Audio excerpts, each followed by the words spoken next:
దేవుని ఎదుట నీ క్రియలు ఎలా ఉన్నాయి? దేవుని ఎదుట నీ క్రియలు ఎలా ఉన్నాయి? ఎందుకంటే ఈ భూమి మీద బ్రతుకుతున్న మనందరము కూడా మన క్రియలు రకరకాలుగా ఉంటుంటాయి. ఎవరికి నచ్చినట్టు వాళ్ళు చేస్తూ, ఎవరికి తోచినట్టు వాళ్ళు ప్రవర్తిస్తూ ఉంటాం. దేవునికి అనుకూలంగా బ్రతికిన వాళ్ళు కొంతమంది, దేవునికి వ్యతిరేకంగా బ్రతికిన వాళ్ళు కొంతమంది. అయితే నువ్వు ఎలా బ్రతికినా నీ క్రియలు మాత్రం నోట్ అవుతున్నాయి. దేవుడు ప్రతిదీ కూడా రాస్తున్నాడు అనేది వాస్తవం. నువ్వేం చేసినా, ఏం చూసినా, ఏం మాట్లాడినా, ఏదైనా ప్రతిదీ కూడా దేవుడు తన పరిశుద్ధ లేఖనాల గ్రంథంలో మన జీవితాలన్నీ పొందుపరుస్తున్నాడు. అవి ఒక రోజున నీ చెట్ట ఓపెన్ చేస్తాడు. నువ్వేం చేస్తావో అన్నీ కూడా ఒక రోజున ఓపెన్ అవుతాయి. అప్పుడు బోరుని ఏడవడం తప్ప మరేది మిగలదు మన జీవితాల్లో, ఎక్కువ మంది జీవితాల్లో. ఎందుకు అంటే భూమి మీద దేవుడు ఆయుష్కాలం ఇస్తున్నప్పుడు ఓహో రెచ్చిపోయి బతుకుతూ ఉంటారు కొంతమంది. నా అంతటోడు లేడురా అన్నట్టు బతుకుతూ ఉంటారు. కానీ రేపొద్దున నీ క్రియలు కౌంట్ అవుతున్నప్పుడు, దేవుడు నీ చిట్టా తీసినప్పుడు బోరుని ఏడుస్తూ విలపిస్తూ ఉంటాడు. అవకాశం ఉన్నప్పుడు మార్చుకోకుండా, అవకాశం లేనప్పుడు ఏడిస్తే ఉపయోగం ఏముంది? అందుకే దేవుని ఎదుట నీ క్రియలు ఎలా ఉన్నాయి అన్నది చాలా ప్రాముఖ్యమైన పాఠం. చాలా ప్రాముఖ్యమైన పాఠం. దేవుని ఎదుట మనందరి క్రియలు ఎలా ఉన్నాయి? ఈ పాఠం చివరికి ఎవరి క్రియలు ఎలా ఉన్నాయో అర్థమైపోద్ది మనకి. మన బ్రతుకు మన కళ్ళ ముందు కనబడేట్టుగా ప్రయత్నిస్తాను చెప్పడానికి నేను. మన బ్రతుకు మన కళ్ళ ముందు కనబడుతుంది. ఇప్పుడు మన క్రియలు ఎలా ఉన్నాయి? దేవుని ఎదుట నా క్రియలు సరిగ్గా ఉన్నాయా లేదా? నా బ్రతుకు సరిగ్గా ఉందా లేదా? దేవుని పని చేసినంత మాత్రాన దేవుడు ఒప్పుకోడు. నేను ఈ వాక్యం చెప్పినంత మాత్రాన గొప్పవాడిని కాదు. వాక్యం చెప్పినంత మాత్రాన నా బ్రతుకు అలా లేకపోతే నేను వేస్ట్. వాక్యం చెప్పినంత మాత్రాన నా నడవడిక అలా లేకపోతే, నా ప్రవర్తన దేవుని ప్రకారంగా లేకపోతే నేను వేస్ట్. అలా ఎంతమంది ఉంటారు? మనం ఏమనుకుంటాం, దేవుని పని చేసేస్తున్నారో బాబు దేవుడు అంటే. కాదు కదా. దేవుని పని చేసినంత మాత్రాన నీ బ్రతుకు ఎలా ఉందో చూడాలి, నీ నీతి మార్గం చూడాలి, నీ విశ్వాసం చూడాలి. ఎందుకంటే లోపల ఒకలా ఉంటుంది, దేవుని పని చేస్తారు చాలామంది, కానీ లోపల జీవితం, లోపల నీ యొక్క బిహేవియర్, నీ ప్రవర్తన బయటకు కనబడదు కదా. దేవుడికి తెలుసు నువ్వు లోపల ఎలా ఉన్నావో, బయట ఎలా ఉన్నావో. నీ విషయంలో స్వార్థంగా కొంతమంది ఆలోచిస్తారు. ఆ స్వార్థం బయటకు కనబడినవరు చాలా కార్యక్రమాల్లో. అంటే నీ వరకు వస్తే స్వార్థం కనబడుతుంది అనమాట. దేవుని పని చేసినప్పుడు ఏదైనా ముందుకు రావాలి, కానీ కొన్ని వస్తారు, కొన్ని విషయాలు రారు. అంటే ఎక్కడో ఒక మూలన స్వార్థం అంటూ ఉంది మనుషులకి. అది దేవుడికి తెలుసు, మనుషులకి తెలీదు. మనస్ఫూర్తిగా దేవుని మందిరం కడుతున్నాం, ముందుకు రావాలి అందరూ. అంతేగాని స్వార్థపూరితంగా వెనక్కి లాగే పరిస్థితులు ఎప్పుడూ రాకూడదు. నాకు చేతనైంది నేను చేశాను, మీకు చేతనైంది మీరు చెయ్యాలి. అంతేగాని మనసులో ఒక రకమైన భావన ఉంచుకొని అమ్మో ఇబ్బంది వస్తుందేమో, కష్టం వస్తుందేమో, రేపు పొద్దున పరిస్థితి ఏంటి అని చాలామంది ముందుకు రావట్లేదు ఈ రోజున. అంటే నీ హృదయం దేవుడికి తెలియదా? దేవుని కోసం నువ్వేం చేస్తున్నావో? ఖచ్చితంగా దేవుని ఎదుట నీ క్రియలు ఎలా ఉన్నాయి అనేది చాలా ప్రాముఖ్యం. ఆయన ప్రతి మనుషునికి అంతరంగా ఎరిగినవాడు. క్రియలు అనగానే ఏమొస్తాయి? మనం చేసే పనులు, మన ప్రవర్తన, దేహముతో జరిగించినవన్నీ కూడా ఇవన్నీ ఏమంటారు? క్రియలే. ఈ క్రియలు ప్రతి ఒక్కరిని దేవుడు చూస్తున్నాడు. నువ్వు చేసే ప్రతి పని కూడా దేవుడు చూస్తున్నాడు. మనస్ఫూర్తిగా చేస్తున్నారా? తప్పనిసరి పరిస్థితుల్లో మందిరానికి వచ్చి చేస్తున్నామా? తిట్టుకొని చేస్తున్నారు కొంతమంది, అది ఉపయోగం లేదు. ఇప్పుడు దేవుని పని నేను తిట్టుకొని చేయకూడదు. మా వాక్యం చెప్పడానికి తిట్టుకొని చేస్తారా? ఎందుకు చెప్పడం దానివల్ల ఉండిపోవడం మంచిది. నువ్వు ఎవరో చేయట్లేదు, ఎవరో రావట్లేదు, నువ్వు చెయ్యు. ఎప్పుడు అదే భావన ఉండాలి. ఎవరో రారు, నీ వంతు నీకు బాధ్యత ఏమిస్తాడు అది నువ్వు నెరవేర్చు అంతే. వాళ్ళు ఏదో రాలేదు, వీళ్ళు రాలేదని మనకు అనవసరం. మనం చెప్తాం, వచ్చిన వాళ్ళు వస్తారు, లేకపోతే లేదు. అంతేగాని వాళ్ళు రాలేదు, వీళ్ళు రాలేదని కంప్లైంట్లు చేయకూడదు మనం ఎవరి మీదనా. మనం నీకు చేతనైతే చేయలేదా నువ్వు మానే అంతే. అంతేగాని వాళ్ళు రాలేదండి, ఆ సిస్టర్ రాలేదు, ఆ బ్రదర్ రాలేదు, ఎవరిష్టం వాళ్ళది. మనం చెప్పినంత వరకే. ఎందుకంటే వాళ్ళ క్రియలు దేవుడు చూస్తున్నాడు, నీ క్రియలు దేవుడు చూస్తున్నాడు. వాళ్ళు వచ్చినా రాపోయినా నా క్రియలు నేను చేసుకుంటూ వెళ్ళిపోతాను అనుకుని ముందుకెళ్ళాలి అంతే. ఎందుకంటే నా క్రియలు దేవుని ఎదుట ఎలా ఉన్నాయో నాకు కావాలి. వాళ్ళు రాకపోతే అది వాళ్ళకి నష్టం అంతే. రైట్. ఇప్పుడు క్రియలు ఎలా ఉంటాయో చెప్తాను. ఒక 5 రకాలుగా రాశాను ఇక్కడ. క్రియలు ఎలా ఉంటాయి? నెంబర్ 1 చదువుదాం అందరం, చూడండి. నువ్వు విత్తినదే ఇది గ్యారంటీ. ఇది మనందరికీ బాగా తెలుసు. గలతీలకు రాసిన పత్రిక 6వ అధ్యాయం చదువుకుందాం ఒకసారి. గలతీలకు రాసిన పత్రిక 6వ అధ్యాయం చూడండి ఒకసారి. గలతీలకు రాసిన పత్రిక 6వ అధ్యాయం 7-8 వచనాలు చదువుదాం. గలతీ 6వ అధ్యాయం 7-8 వచనాలు చూడండి. మోసపోకుడి, దేవుడు వెక్కిరింపబడడు. మనుషుడు ఏమి విత్తునో ఆ పంటనే కోయును. అమ్మ, ఏం విత్తుతాడో ఆ పంటను ఏం చేస్తాడు? ఖచ్చితంగా. అంటే నువ్వేం చేస్తావో అదే కోస్తావు, నువ్వేది విత్తుతావో అదే కోస్తావు. తర్వాత అన్నాడు 8వ వచనం చూడండి. ఎలాగనగా తన శరీరాక్షలను బట్టి విత్తువాడు తన శరీరము నుండి క్షయమును పంట కోయును, ఆత్మను బట్టి విత్తువాడు ఆత్మ నుండి నిత్య జీవమును పంట కోయును. ఇప్పుడు రెండు రకాల గుంపులు చెప్పాడు ఇక్కడ. ఒకళ్ళేమో శరీరాన్ని బట్టి విత్తుతున్నారు, రెండు ఆత్మను బట్టి విత్తుతున్నారు. శరీరాన్ని బట్టి విత్తుతారు, ఆత్మను బట్టి విత్తుతారు. అదే అన్నాను ఇక్కడ. ఇప్పుడు క్రియలు అనగానే దేహముతో జరిగించినవి కూడా ఏమంటాం? క్రియలే. దేహముతో జరిగించేవి క్రియలే. ఇప్పుడు శరీరాన్ని బట్టి విత్తేవాళ్ళు ఎవరు? శరీరాన్ని బట్టి విత్తేవాళ్ళు ఎవరంటే కేవలము భూ సంబంధంగా బ్రతికేవాళ్ళు, కేవలము తినడం కోసం, తిరగడం కోసం, కాలక్షేపం కోసం, సంతోషం కోసం, వాళ్ళ ఆనందం కోసం, కుటుంబాన్ని ఆనంద పెట్టాలి లేదా బిడ్డలను ఆనంద పెట్టాలి అని బతికేవాళ్ళు వాళ్ళ జీవితంలో.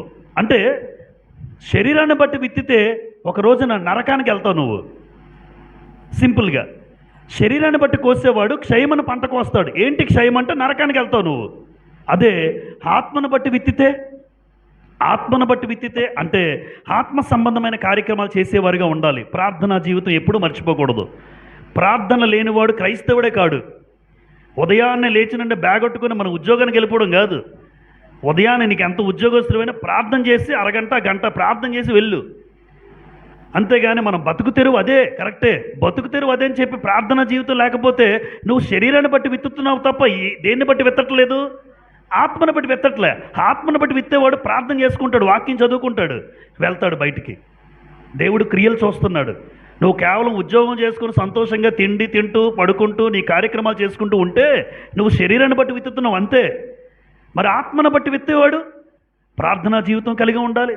సంఘంలో సాయంత్రం అయితే మళ్ళీ కూర్చోవాలి, మళ్ళా ఉద్యోగం చేసుకోవాలి. నీ బాధ్యత నీదే. కానీ ఆత్మను బట్టి కూడా విత్తేవాడు ఉండాలి. ఆత్మను బట్టి కూడా విత్తకపోతే మన జీవితంలో నువ్వు ఏదైతే విత్తున్నావో దేవుడు చూస్తున్నాడు, నీ క్రియలు చూస్తాడు. వీడికి ఒక ప్రార్థనా జీవితం లేదు, ఒక వాక్యం చదివే అలవాటు లేదు, స్థానిక సంఘానికి వెళ్ళే అలవాటు లేనప్పుడు నువ్వు ఎలా ఆత్మను బట్టి విత్తి నీకు ఎలా నిత్య జీవం ఇస్తాడు? ఇవ్వడైనా. నువ్వు శరీరాన్ని బట్టి విత్తుతున్నావో ఆత్మను బట్టి విత్తుతున్నావో ప్రత్యక్షంగా దేవుడు ప్రతి క్రియలు చూస్తున్నాడు, ప్రతి వానివి. ఆదివారం వచ్చినంత మాత్రాన నువ్వు ఆత్మను బట్టి విత్తుతున్నావు అంటే దేవుడు ఒప్పుకోడు. ఆదివారం వచ్చిన వాళ్ళు మళ్ళీ ఆదివారమే కనబడతారు. కొంతమంది అనారోగ్యం బట్టి రాలేకపోతే క్షమించవచ్చు, ముసలితనం బట్టి రాలేకపోతే క్షమించవచ్చు. యవ్వన కాల పాదాలు ఉంటాయి, రారు. అవకాశం ఉంటుంది, రారు. అనుకూలంగా ఉన్నా రారు. వాళ్ళకి ఒక రోజున ఉంటుంది. నువ్వు ఎలాంటి క్రియలు చేసావో దేవుడు అప్పుడు చెప్తాడు. నువ్వు ఆత్మను బట్టి విత్తావో శరీరాన్ని బట్టి విత్తావో అప్పుడు అడుగుతాడు దేవుడు. అందుకే మనకు అవకాశం ఉన్నప్పుడు కాళ్ళు చేతులు బాగా ఆడుతున్నాయి కనుక అన్నీ ఆడుతున్నప్పుడే నేను ఆత్మను బట్టి ప్రార్థన చేసుకోవాలి, వాక్యం చదువుకోవాలి, మందిరానికి వెళ్ళాలి, దేవుని కార్యక్రమాలు పాలుపంపులు పొందాలి. అసలు మందిరానికి నేనంటూ ఏదైనా చేయగలిగే సత్తా, ఆ సత్తువ నాకున్నప్పుడే నేను చెయ్యాలి. నువ్వు వెళ్ళిపోయిన తర్వాత ఏం చేసిన అవకాశం ఉండదు. దేవుడు ప్రతిదీ కూడా లెక్కలోకి తీసుకుంటున్నాడమ్మా. నీ కుటుంబం కోసం, నీ కోసం నువ్వు ఎంతగా ప్రయాసపడతావో ఆత్మ సంబంధమైన జీవితం కోసం కూడా ప్రతి ఒక్కరూ ఏమవ్వాలి? ప్రయాసపడాలి. అందుకే నువ్వు ఏది విత్తుతావో అదే కోస్తావు. నేను ఆత్మ సంబంధమైన జీవితం ఎక్కువగా ప్రార్థన చేసుకుంటూ, ఎక్కువగా వాక్యం చదువుతూ, ఎక్కువగా మందిరంలో ఉంటే ఒకరోజు నిత్యజీవం ఇస్తాడు దేవుడు. గ్యారంటీ. ఎందుకంటే నీ జీవితంలో దేన్ని బట్టి విత్తుతున్నావో చూస్తాడు కనుక, దేనికోసం నువ్వు బతుకుతున్నావో చూస్తాడు కనుక, ఆ వ్యక్తి యొక్క అంతరంగ జీవితం చూస్తాడు కనుక నువ్వు ఏది విత్తుతున్నావో అదే కోస్తావు. నెంబర్ 2, ప్రతి వాని క్రియ చొప్పున ఏముంటుంది? తీర్పు ఉంటుంది. అంటే మనం చేసిన ప్రతి క్రియలు గాలిలో కలిసిపోతాయా? మర్చిపోతారా? దేవుడు ఏది మర్చిపోడు. ఆయన దగ్గర జీవ గ్రంథం ఉంది, జ్ఞాపకార్థ గ్రంథం ఉంది. ఆ గ్రంథంలో ప్రతిదీ కూడా రాస్తూ ఉంటాడు. మనం చేసే ప్రతి క్రియ, మరి ముఖ్యంగా ఏ రోజైతే నువ్వు రక్షణ పొందావో, ఏ రోజైతే యేసుక్రీస్తు నామములో కడగబడ్డావో, ఏ రోజైతే బాప్తిజం పొందావో అక్కడి నుంచి స్టార్ట్ అవుతుంది ఆ వ్యక్తి జీవితం. ఎందుకు? ముందు చేసినవన్నీ నీకు తెలియక చేసావు, క్షమించాడు. తెలిసి చేసింది ఎప్పుడు? ఏ రోజైతే రక్షణ పొందావో అప్పటి నుంచి చాలా జాగ్రత్తగా ఉండాలి.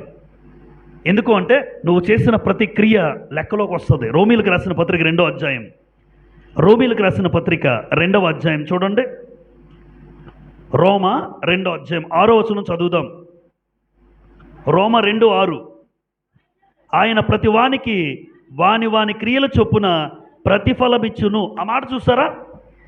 ఆయన ప్రతి వానికి వాని వాని క్రియల చొప్పున ప్రతిఫలమిచ్చును అంటే దేవుడు ప్రతి వ్యక్తికి కూడా వాని చేసినటువంటి క్రియల చొప్పున దేవుడు ఏమిస్తాడమ్మా? ప్రతిఫలం. అంటే ప్రతి వానికి వాని చొప్పున ప్రతిఫలం. 62వ కీర్తన 12వ వచనం, కీర్తనల గ్రంథం 62వ కీర్తన 12వ వచనం కూడా చదువుతాను చూడండి. ప్రభువా, మనుషులకందరికీ వారి వారి క్రియల చొప్పున నీవే ప్రతిఫలం ఇచ్చుచున్నావు. అమ్మ అందరూ చూసారా? ప్రభువా, మనుషులకందరికీ వారి వారి క్రియల చొప్పున నీవే ప్రతిఫలం ఇచ్చుచున్నావు, కాగా కృప చూపుటయు నీది అన్నాడు. అంటే ప్రతి మనిషికి, భూమి మీద పుట్టిన ప్రతి మానవునికి దేవుడు వాని వాని క్రియల చొప్పున ప్రతిఫలం ఇస్తాడు. అందుకే మనం ఇష్టానుసారంగా మాట్లాడకూడదు, మనం ఇష్టానుసారంగా బ్రతకూడదు, మనం ఇష్టానుసారంగా చేయకూడదు. నువ్వు చేసే ప్రతి పని కూడా ఎప్పుడైతే లెక్కలోకి వస్తుందో నీకు అర్థమవుతుందో నీకు భయం ఉంటుంది. అవునా కదా? మనం చేసే పని దేవుడు చూస్తున్నాడు, దేవుడు ఇది ఖచ్చితంగా చూస్తున్నాడు, దేవుడు లెక్కలోకి తీసుకుంటాడు, ఖచ్చితంగా దేవుడు ఒక రోజున అడుగుతాడు అని ఎవరికైతే ఉంటుందో ఆ వ్యక్తికి భయం ఉండి జాగ్రత్తగా ఉంటాడు. ఎందుకు? మనుషులందరికీ వారి వారి క్రియల చొప్పున నీవే ప్రతిఫలం ఇస్తున్నావు అన్నాడు. కాబట్టి దేవుడిచ్చే ప్రతిఫలం ఖచ్చితంగా మనం పొందుకోవాలి కనుక దానికోసం మనం ఎదురు చూస్తూ భయముతో ఈ లోకంలో మన జీవితాన్ని కొనసాగించాలి. కొరింథీయులకు రాసిన 2వ పత్రిక 5వ అధ్యాయం చూడండి ఒకసారి. 2వ కొరింథీ 5వ అధ్యాయం, 2వ కొరింథీ 5వ అధ్యాయం 10వ వచనము చదువుతాను. 2వ కొరింథీ 5వ అధ్యాయం 10వ వచనములో ఇలా రాయబడి ఉంది. ఎందుకనగా తాను జరిగించిన క్రియల చొప్పున, అగో చూసారా, తాను భూమి మీద జరిగించిన క్రియల చొప్పున అని అర్థం. అవి మంచివైనను సరే చెడ్డవైనను సరే దేహముతో జరిగించిన వాటి ఫలమును ప్రతి వాడును పొందినట్లు మనమందరము క్రీస్తు న్యాయపీఠం ఎదుట ప్రత్యక్షము కావలియును. అంటే ఒక రోజున క్రీస్తు ప్రభు ఉంటారు, ఆయన న్యాయపీఠము దగ్గర కూర్చుని ఉంటారు, ఆయన ప్రతి ఒక్కరికి ఏం తీరుస్తారు? ఇప్పుడు నిలబెట్టినప్పుడు మంచి వాళ్ళు చేసే మంచి పనులు చూస్తున్నాడు, నువ్వు చేసే చెడ్డ పనులు చూస్తున్నాడు. చూసారా? మంచివైనా సరే చెడ్డవైనా సరే ఈ దేహముతో జరిగించినవి. ఒక్కసారి మనస్ఫూర్తిగా మన కళ్ళు మూసుకొని మీరు ఒక్కసారి ఈ దేహముతో రక్షణ పొందిన తర్వాత, మీరు బాప్తిజం పొందిన తర్వాత పాపము చేయలేదు అన్నోళ్ళు ఎంతమంది ఉంటారు? ఒకసారి ఆలోచించండి. బాప్తిజం తీసుకున్నాం, క్రీస్తు రక్తంలో కడగబడిన మనము ఈ దేహముతో నేను రక్షణ పొందిన తర్వాత మంచి పనులు ఎన్ని చేశాను, చెడ్డ పనులు ఎన్ని చేశాను? అసలు మన జీవితంలో ఏమైనా మంచి పనులు చేయగలిగామా ఎప్పుడైనా? లేదా ఈ దేహాన్ని చెడ్డ పనులకు వాడితే ఖచ్చితంగా క్రీస్తు న్యాయపీఠం ఎదుట నిలబడాలి, తీర్పు దినాన్ని నిలబడాలి. అందుకే రక్షణ పొందుకోవడం ఒక ఎత్తు, ఆ రక్షణ జీవితాన్ని కొనసాగించడం మరొక ఎత్తు. ఎందుకు అంటే చాలామంది పాపం చేసింది ఈ దేహంతోనే. ఒక్కసారి మన కళ్ళ ముందు మనం తెచ్చుకుంటే నేను ఎన్నిసార్లు పాపం చేశాను, రక్షణ పొందిన తర్వాత ఈ దేహంతో ఏమైనా పాపిష్టి పనులు చేశానా, ఏమైనా పాపిష్టి కార్యాలు చేశానా, చేయకూడని దేవునికి వ్యతిరేకమైన పనులు ఈ దేహంతో ఎప్పుడైనా చేశానా అని ఒక్కసారి ఆలోచిద్దాం మనస్ఫూర్తిగా. కాబట్టి ఖచ్చితంగా దేవుడు ప్రతి వానికి కూడా అవి మంచివైనా చెడ్డవైనా దేహముతో జరిగించిన వాటి ఫలమును ప్రతి ఒక్కరూ అనుభవించాలి. అవి తన జీవితంలో ఒక రోజున క్రీస్తు న్యాయపీఠం ఎదుట నిలబడాలి. ఆ తీర్పు మనమందరం పొందాలి. నెంబర్ 3, నీతిమంతులకు ఏమన్నారు? ఆశీర్వాదం అన్నాడు, దుష్టులకు శ్రమ. ఇది కూడా ఒక ఫలం. ఏంటి ఫలం అంటే నువ్వు నీతిగా బ్రతికితే నీకు ఆశీర్వాదం అన్నాడు. దేవుడు చెప్పిన మాట యెషయా గ్రంథం చూడండి. యెషయా గ్రంథం 3వ అధ్యాయంలో ఒక మంచి మాట. యెషయా గ్రంథం 3వ అధ్యాయం, యెషయా గ్రంథం 3వ అధ్యాయం 10, 11 చదువుదాం చూడండి. యెషయా గ్రంథం 3వ అధ్యాయం 10, 11 వచనాలు అండర్లైన్ చేసుకుందాం. మీకు మేలు కలుగునని నీతిమంతులతో చెప్పుము, వారు తమ క్రియల ఫలము అనుభవింతురు. అంటే నీతిమంతులకు ఏం కలుగుతుంది అంటున్నారమ్మా? మేలు. నీతిమంతులకు మేలు కలుగుతుంది. ఎందుకు అంటే వాళ్ళు నీతిగా బ్రతికిన బ్రతుకును బట్టి అన్నాడు. ఎంత మంచి మాట చూడండి. అంటే నీతిమంతులకు మేలు, వారు క్రియల ఫలము అనుభవిస్తారు. తర్వాత 11, దుష్టులకు శ్రమ, వారి క్రియల ఫలము వారికి కలుగును. ఇద్దరు చెప్పారమ్మా. ఒకలేమో నీతిమంతులు, రెండోదేమో దుష్టులు. నీతిమంతులు, దుష్టులు. నీతిమంతులకేమో మేలు, దుష్టులకేమో శ్రమ. ఇప్పుడు భూమి మీద క్రైస్తవ జీవితం జీవించిన వాళ్ళు చాలామంది నీతిమంతులు ఉంటారు, క్రైస్తవ జీవితం అని పేరుకి చెప్పుకొని పాపిష్టి బ్రతికే వాళ్ళు ఉంటారు. నిజం. పాపిష్టి జీవితం జీవించేవాళ్ళు, దేవునికి వ్యతిరేకంగా చండాలమైన జీవితం, దేవునికి వ్యతిరేకంగా చెడుతనం జీవించే జీవితం ఉంటుంది. అయితే దేవుడు అంటున్న మాట ఏంటంటే వారి క్రియల ఫలం, అంటే నీతిమంతులకి మేలు ప్రతిఫలంగా పొందుకుంటారు, దుష్టులు శ్రమ పొందుతారు. ఇది ఈరోజు కనబడదు. ఒకరోజు భూమి మీద యేసుప్రభు 2వ రాకడలో నీతిమంతులు ఎత్తబడుతున్నప్పుడు, ఈ దుష్టులు ఎవరైతే ఉన్నారో వాళ్ళు విడవబడుతున్నప్పుడు, అప్పుడు ఆ పెయిన్ ఉంటుంది చూసారా, ఆ బాధ వర్ణనాతీతం. ఆ బాధ మనం వర్ణించలేం. ఎందుకు అంటే అర్రే నీతో పాటు తిరుగుతున్నాడే, ఆయన ఎత్తపడ్డాడు, నువ్వేమో విడవబడ్డావు. పక్కనే కూర్చున్న వాళ్ళు, కానీ వాడేమో వాక్య ప్రకారం విన్నాడు, వాక్యాన్ని జాగ్రత్తగా విని అలా బ్రతికాడు. నువ్వు కూడా పక్కనే కూర్చున్నావు, కానీ వాక్యం వినలేదు, విన్నా సరే అలా బ్రతకలేదు. కానీ ఒకరోజు విడవబడినప్పుడు నీకు ఆ బాధ తెలుస్తుంది. మరి అలాంటప్పుడు ఈ వాక్యం విన్న తర్వాత అయినా మన జీవితంలో ఆ బాధ అర్థమైతే నేను విడవబడకూడదు, నాకు మేలే కలగాలి, యేసుప్రభు 2వ రాకడలో నాకు మేలే కలగాలి అని ఎంతమందికి అయితే ఉంటుందో వాళ్ళు భూమి మీద నీతిగా బ్రతుకుతారు. నీతి తప్పి ఎప్పుడు బ్రతకరు. అందుకే నీతిమంతులకు మేలు ప్రతిఫలంగా వస్తుంది, దుష్టులకు శ్రమ, వారు చేసిన క్రియల ఫలము వాళ్ళు అనుభవిస్తారు. అది ఖచ్చితంగా. అందుకే ఈరోజు ఏదో ఆనందంగా సంతోషంగా డబ్బు ఉంది, 4 రాళ్ళు ఆడుతున్నాయి అని ఎగిరి గంతేస్తూ ఉంటే ఒక రోజున దాని ఫలం ఉందో చూసారా. ఈ డబ్బులతో నువ్వేదైతే పాపిష్టి పనులు చేసుకున్నావో, ఈ డబ్బులతో ఏవైతే నువ్వు దేవునికి వ్యతిరేకమైన పనులు చేసావో, ఈరోజు డబ్బు ఉండొచ్చు, ఈరోజు నీకు ఆనందం ఉండొచ్చు, ఈరోజు నీకు ఆరోగ్యం ఉండొచ్చు, కానీ ఒక రోజు ఉంది, ఆ రోజు నువ్వు చేసిన ప్రతి క్రియ కూడా దేవుడు ఏడుస్తావు, శ్రమ పడతావు, దుఃఖపడతావు, కానీ అవకాశం లేదు. ఇంకా ఆలోచించండి, మన జీవితంలో మనందరము ఈ రకమైన జీవితం. సామెతల గ్రంథం 12:14, సామెతల గ్రంథం 12వ అధ్యాయం 14వ వచనం కూడా మీరు చూడగలిగితే, సామెతలు 12:14లో ఇలా రాయబడి ఉంది, ఒకడు తన నోటి ఫలము చేత తృప్తిగా మేలు పొందును అని చెప్పి 2వ లైన్ అండర్లైన్ చేసుకుందాం.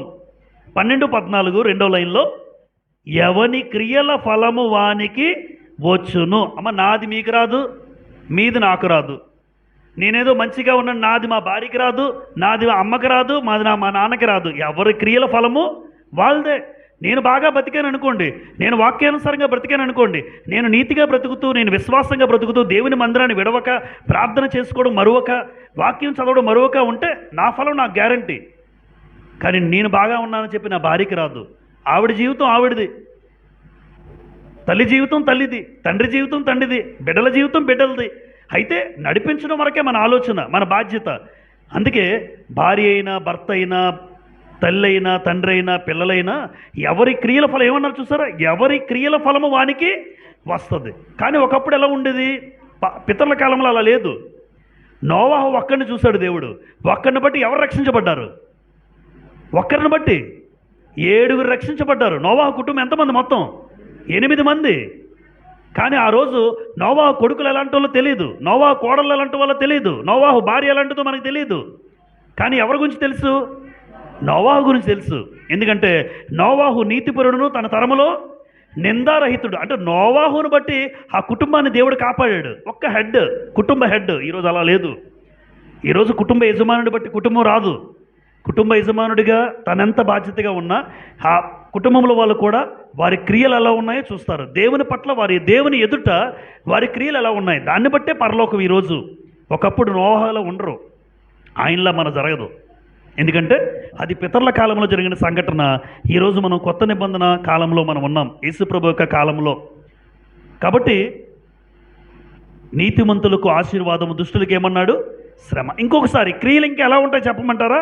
ఇలా ఎక్కువ ఉంటాయమ్మా, ఎక్కువ శాతం ఇక్కడ ఉంటాయి. చూడండి, రహస్య క్రియలకు కూడా ఏముంటుంది? ఫలం ఉంటుంది. రహస్య క్రియలకు కూడా ఫలం ఉంటుంది. అంటే చాలామంది ఎక్కువ సార్లు చేసే పని ఏంటంటే, మనందరం రహస్యంగా ఉంటాం, చేసిన పని గుట్టు చప్పుడు కాకుండా చేసేయాలి అని అంటున్నారు. మూడో కంటికి తెలియకుండా చేసేయాలి.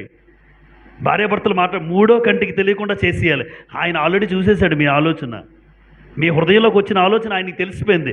మళ్ళీ వీళ్ళు మాట్లాడుకుంటాయంటే మూడో కంటికి తెలియకుండా మనం చేసేయాలి. ఆల్రెడీ నువ్వు నీ మాట నాలుకకు రాకమునిపే నువ్వేమంటావో దేవుడికి తెలుసు అన్నాడు 139వ కీర్తనలో. నువ్వేమనుకుంటావో తెలుసు దేవుడికి. మళ్ళీ వీళ్ళిద్దరూ మాట్లాడుకుని అలా అనుకుంటారన్నమాట. క్రైస్తవ జీవితంలో ఎప్పుడు కూడా మూడో కళ్ళు, నాలుగో కళ్ళు పక్కనట్టండి. దేవుడు ప్రతి కన్ను కూడా ఎవరి మీద ఉంది? సామెతల గ్రంథం 15:3. ఒకవేళ మీకు డౌట్ ఉంటే ఒకసారి చూపిస్తాను ఈ మాట. సామెతల గ్రంథం 15:3 చూడండి. అదేంటి, ఇంట్లో కూడా ఉంటాయా? కాలేజీలో ఉంటాయా? రోడ్ల మీద ఉంటాయా? నువ్వే పని చేసినా, నువ్వు ఎక్కడికి వెళ్ళినా, 4 గోడల మధ్య ఉన్నా, కంపెనీలో నువ్వు ఉన్నా, కాలేజీలో నువ్వు ఉన్నా, వ్యాపారంలో నువ్వు ఉన్నా, స్నేహితుల దగ్గర నువ్వు ఉన్నా, నువ్వు ఎక్కడున్నా యెహోవా కన్నులు ఏమన్నాడు? యెహోవా కన్నులు ప్రతి స్థలం మీద ఉండును, చెడ్డవారిని మంచివారిని అవి చూచుచుండును. అప్పుడు ఏమీ అండవు, చూస్తుంటాడు అంతే. నువ్వు చేసే చెడ్డ పని చూస్తుంటాడు, రాసుకుంటాడు. నువ్వు చేసే మంచి పని చూస్తాడు, ఆ మంచి పని చేశారా రాసుకుంటాడు. అప్పుడేమనరు. ఒక రోజు ఉంది అంటే దేవుని కన్నులు ప్రతి స్థలం మీద ఉంటాయి, ఇక్కడ అక్కడ అని లేదు. దుప్పటి కప్పుకొని నువ్వేం చేస్తావు కూడా చెప్పగలడు. తల్లిదండ్రులకు తెలియకపోవచ్చు. ఒక రూమ్లోకి వెళ్ళి రహస్యంగా నువ్వేం చేస్తున్నావు నువ్వు చెప్పవు, కానీ దేవుడు చూస్తున్నాడు. 4 గోడల మధ్య ఎవరు లేని సమయంలో నువ్వేం చేస్తున్నావో ఆ రహస్యంగా చేసిన ప్రతి క్రియ ఒకరోజు బయటపడుతుంది. ఆ రోజు సిగ్గు కదండి, తలదించుకోవాలి మనం. ఆ రోజు సిగ్గు తలదించుకోవాలి. జడ్జి ముందుకు వెళ్ళినప్పుడు దొరికిపోయినప్పుడు దొంగ ఇలా ఉంటాడేంటి, సిగ్గుపడుతూ. కొంతమందికి మీరు చూడండి, దొంగలు తీసుకొచ్చినప్పుడు ఇలా ముసుగేసేస్తారు. ఎందుకు అనుకుంటున్నారు? తల చూపించుకోలేక మొత్తం ముసుగేసేస్తారు. వాళ్ళందరినీ తీసుకెళ్తుంటారు. అందరినీ చూసిన టీవీలో చూస్తున్నప్పుడు వీళ్ళెవరో తెలియదు, ముసుగేసి తీసుకెళ్తారు అంతే. తల దించుకునే పరిస్థితి, సిగ్గుపరిగే పరిస్థితి. ఎందుకంటే దొరికిపోయారు. దొరకనంత వరకు దొరలే, దొరికినప్పుడు దొంగలైపోయారు. నువ్వు దొరకనంత వరకు దొరే. దేవుడు కూడా ఏమంటున్నాడంటే, రహస్య క్రియలు ఎప్పుడు చేయకండి. తల్లిదండ్రులకు తెలియకుండా కొంతమంది రహస్య క్రియలు. యారాడ బీచ్లోకి 10 మంది వెళ్ళారు. మీకు తెలిసిందో లేదో, మీరు విన్నారో లేదో. ఒకడు గల్లంతయ్యాడు. నేవీ వాళ్ళు హెలికాప్టర్తో వెతుకుతూ ఉన్నారు, కనబడలే బాడీ. మనం కొన్నిసార్లు అనుకుంటాం ఎవరికి తెలియకుండా చేద్దామని, తల్లిదండ్రులకు తెలియకుండా అక్కడికి వెళ్దాం ఇక్కడికి వెళ్దాం. నువ్వు గల్లంత అయిపోతావు, ఒక రోజున నీ జీవితమే గల్లంత అయిపోద్ది. తల్లిదండ్రులకు తెలియకుండా అక్కడికి వెళ్తాం రహస్యంగా. ఆ సమయానికి మళ్ళీ కాలేజ్ అయిపోయే టైంకి ఇంటికి వచ్చేస్తుంటారు, లేదా స్కూల్ అయ్యే టైంకి ఇంటికి వచ్చేస్తుంటారు. ఎంత బాగా చదువుకుంటుందా మా అబ్బాయి మా అమ్మాయి అనుకుని మనం బతికేస్తుంటాం ఒకసారి. ఒకవేళ భవిష్యత్తులో కూడా యవనస్తులు, మీరు రహస్యంగా చేసిన ప్రతి పని గుర్తుపెట్టుకోండి. మీరు రహస్యంగా చేస్తారు, దేవుడు బట్టబయలు చేస్తాడు. దావీదు ఎలా చేశాడు తెలుసమ్మా? దావీదు గారు మహాభక్తుడే, రహస్యంగా చేశాడట, ఎవరికి తెలియకుండా గుట్టు చప్పుడు కాకుండా. దావీదు ఆ బత్షెబ ఒక భర్త పేరు ఊరియా చంపించేశాడు, చాలా రహస్యంగా చంపించేశాడు, ఎవరికి తెలియదు అనుకుంటున్నాడు. పరలోకపు తండ్రి కూడా కళ్ళు మూయగలరా ఎవరైనా? బత్షెబను చూశాడు, ఏం చేయాలి, ఇంటికి తెచ్చాడు, ఆవిడతో ఉన్నాడు, ఆవిడ ప్రెగ్నెంట్ అయ్యింది. ఇప్పుడు గర్భం, ఆ భర్త లేడు, భర్త లేకుండా గర్భం ఎలా వస్తుంది, ఎలా, ఇప్పుడు ఏం చేయాలి? భర్త ఉండకూడదు భూమి మీద. భర్త ఉంటే తెలిసిపోద్ది, గొడవ అవుతుంది, సమస్యలు వస్తాయి. చూడండి, ఒకదానికొకటి ఎలా, ఒక తప్పుకి 10 తప్పులు చేస్తాం మనం. నువ్వు రహస్యంగా చేసే యవనస్తులారా, మీరు రహస్యంగా చేసే చిన్న తప్పు, మరొక తప్పు, ఆఖరికి నీ జీవితం బలి. తల దించుకుంటావు, అవమానం, నింద. అది రాకముందే రహస్యమైన పనులు మనకెందుకు చెప్పండి? నువ్వు చేసే ప్రతి రహస్యమైన పని, దావీదు చాలా రహస్యంగా చేద్దాం అనుకున్నాడు, దేవుడు దాన్ని బట్టబయలు చేశాడు. దావీదు పని బట్టబయలు చేశాడు. మన జీవితం కూడా ఒక రోజున అవుతుంది, అయితే సమయం ఉంది. ఈరోజు నేను రహస్యంగా చేసి చే పని నేను ఎవరికి తెలియకుండా, కానీ ఒక రోజున నా జీవితాన్ని దేవుడు బట్టబయలు చేస్తాడు బయటికి. అందుకే ఆ తప్పుడు పనులు, ఆ రహస్య పనులు, ఆ రహస్య పాపాలు ఏమీ చేయకుండా జాగ్రత్తగా ఉండాలి. రహస్య క్రియలు కూడా ఫలం ఉంటుంది. ప్రసంగి గ్రంథం 12:14, ప్రసంగి గ్రంథం 12:14లో రెఫరెన్స్ చదువుకుందాం. 12:14 చూడండి. గూఢమైన ప్రతి అంశమును గూర్చి దేవుడు విమర్శ చేయనప్పుడు ఆయన ప్రతి క్రియను, అది మంచిదే కానీ చెడ్డదే కానీ, తీర్పులోనికి ఆ తెచ్చునమ. గూఢమైన అంటే అర్థం ఏంటనుకుంటున్నారు? రహస్యం, గూఢం. గూఢాచారులు అంటారు చూసారా? గూఢాచారులు అంటే ఎవరికి తెలియదు. అంటే గూఢమైన అంటే అర్థం ఏంటంటే రహస్యమైన పనులు చేసేవాళ్ళు. ఈరోజు ఒక్కసారి మన జీవితాలు పరీక్షించుకుందాం. నేను నా భార్యకి తెలియకుండా, నా భర్తకి తెలియకుండా, మా అమ్మా నాన్నలకు తెలియకుండా ఈరోజు భూమి మీద ఎన్నో పనులు చేసేవచ్చు. వాళ్ళు కళ్ళు కప్పచ్చు, కానీ ఆయన కళ్ళు నేను ఎప్పటికీ కప్పలేను. ఆయన కన్నులు ప్రతి స్థలం మీద ఉన్నాయి. నేను చేసే ప్రతి తప్పుడు పని చూస్తున్నాడు, నేను చేసే ప్రతి మంచి పని చూస్తాడు. అయితే నువ్వు రహస్యంగా చేసే ప్రతి పని కూడా దేవుడు నోట్ చేసుకుంటున్నాడు.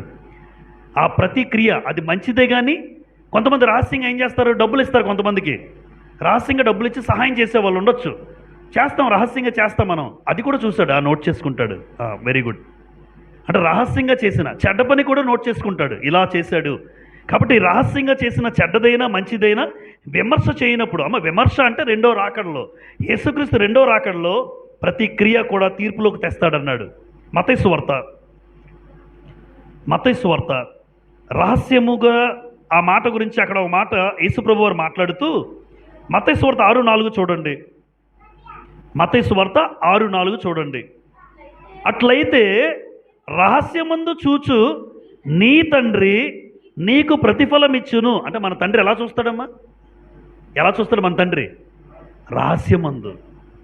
అంటే మనం చేసే ప్రతి రహస్యం కూడా మనం ఎవరికీ తెలియదు అనుకుంటాం, కానీ దేవుడికి తెలుసు. నువ్వు చేసే ప్రతి మంచిదైనా, మంచి చేసే ఉండొచ్చు, వెరీ గుడ్, అలాగే తప్పుడు కూడా ఉండొచ్చు. అందుకే దేవుడు రహస్యమందు చూచు నీ తండ్రి, రహస్యమందు చూచు నీ తండ్రి అంటే తండ్రి రహస్యమైన పనులు కూడా చూస్తాడా? చూస్తాడు.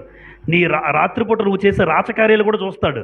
ఎలాంటి రాచకార్యాలు చేస్తున్నావో, ఎలాంటి బేరసారాలు సాగిస్తున్నారో రాత్రివేళ సమయంలో, ఆ చీకటి సమయంలో ఎక్కువ శాతం రాత్రివేళ తప్పులు జరుగుతాయి కనుక ఎవరు లేని సమయంలో ఇంతవరకు మన జీవితంలో ఏమైనా రహస్య కార్యాలు చేస్తే తప్పుదిద్దుకొని అంగీకరిద్దాం, దేవుడి దగ్గర తలదించుకుందాం. చేసిన తప్పును క్షమించమని కోరితే క్షమించబడే పరిస్థితి ఉంటుంది. ఇంకా దాన్ని కొనసాగించకూడదు మన జీవితంలో. ఏవైనా ఒకవేళ మాట రూపంలో రహస్యంగా చేసి ఉండొచ్చు, శరీరంతో ఏమైనా తప్పులు రహస్యంగా చేసినా, ఎవరికైనా రహస్యంగా ఎవరి గురించైనా చెప్పినా, ఏది చేసినా రహస్యమందు నీ చేసే క్రియలకు ఏముంటుంది? ఫలం ఉంటుంది. అది గుర్తుపెట్టుకోండి అందరూ. నెంబర్ 5, అంతిమ తీర్పు క్రియల ఫలము ఉన్నాం. అంటే చివరిగా అంతిమంగా మనుషులకి ఏముంటుంది? అంతిమంగా ఏముంటుంది? తీర్పు ఉంటుంది. అంతిమంగా ఖచ్చితంగా మనుషులందరికీ తీర్పు అనేది ఖచ్చితంగా ఉంది. ఎందుకు ఈ మాట రాయించాడంటే, మనందరం కూడా ఒక రోజున మరణిస్తాం. ఎవరైనా భూమి మీద ఉండే వాళ్ళు ఎవరు ఉండరు. అంటే భూమి మీద ఉండే శాశ్వతమైన జీవితం ఎవరికీ ఉండదు. ఒక రోజున అందరూ మరణిస్తాం. అయితే మరణించినప్పుడు అంతిమంగా ఒక తీర్పు ఉంది. ఆ తీర్పు గురించి ఒక మాట చదువుదాం చూడండి గ్రంథంలో.